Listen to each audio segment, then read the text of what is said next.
Hello guys, welcome back to our channel useful tips and kitchen tips by Kalyani. బాగున్నారు అందరూ?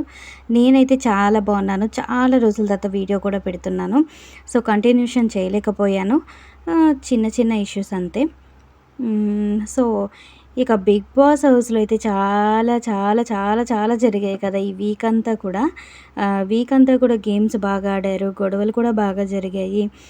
అలాగే చిన్న చిన్న డిస్టర్బెన్సెస్ వచ్చాయి. అవన్నీ కూడా క్లయింట్స్ అందరూ కూడా మంచిగా ఎంటర్టైన్ అయ్యారు, మనల్ని ఎంటర్టైన్మెంట్ చేశారు. అలాగే మంచిగా మాట్లాడుకొని ఆఖరికి కలిసిపోయిన విధానం కూడా బాగుందన్నమాట హౌస్లో.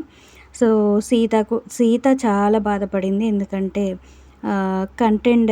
చీఫ్ కంటెండర్గా తనకి ఇవ్వనందుకు నిఖిల్. సో అక్కడ వరకైతే మనం ఈ ఎపిసోడ్ చూసాం. ఈరోజు శనివారం అయితే ప్రోమో ఇప్పుడే చూశానండి. జస్ట్ అసలు నేనైతే షేక్ అయిపోయానంతే. అసలు రెడ్ కార్డ్ తీసుకొని get out of the house అని నాకు సార్ అన్నారు. పాపం అనిపించింది, నాకైతే చాలా పాపం అనిపించింది. బట్ తన ఏదో అన్నాడు తెలియక, ఒక చిన్నపిల్లోడు అని చెప్పి కాస్త బిగ్ బాస్ కనికరం చూపించుంటే బాగుండేది. బట్ ఆయన అన్న మాటలు అనేది రాంగే.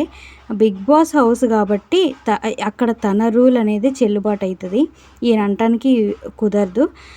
బట్ ఆ తప్పు అయితే జరిగింది, దానికి క్షమిస్తే బాగుండేది.